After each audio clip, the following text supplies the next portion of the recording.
Bonjour. Nous allons nous intéresser à la nature du soi, celle appelée la vraie nature. Mais au fait, y aurait-il une fausse nature? La vraie nature de qui? De quoi? Vue? Connue par qui? Par quoi? De quel point de vue? Dans quel contexte? Certains nous invitent à voir cette vraie nature de cela qui est, alors que d'autres disent que l'on ne peut la voir. L'axiome, évident, non démontrable et universel, il y a une et une seule réalité, a pour corollaire nécessaire que nous sommes cette réalité, que nous sommes réels. Ce que souligne entre autres une des 4 déclarations fondamentales de l'hindouisme, cela tu es. La réalité que je suis est identique à la réalité qui est.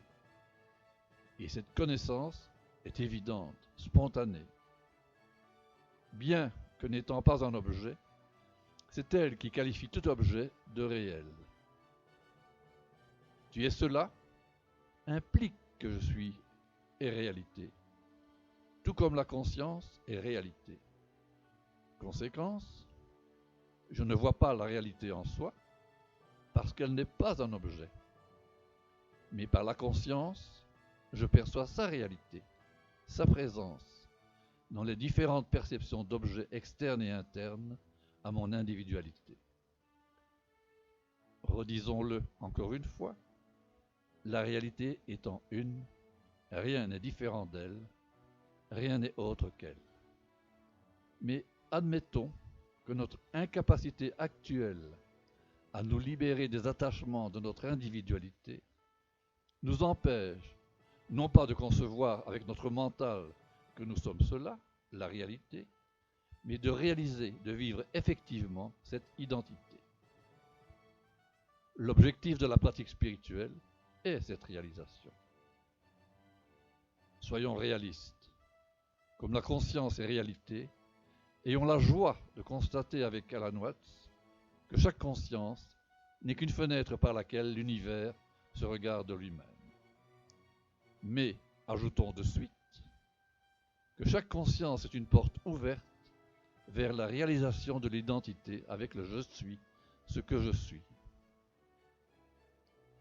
Et restant vigilants, réjouissons-nous de la vraie nature de cela, quel que soit l'aspect qu'elle nous laisse voir.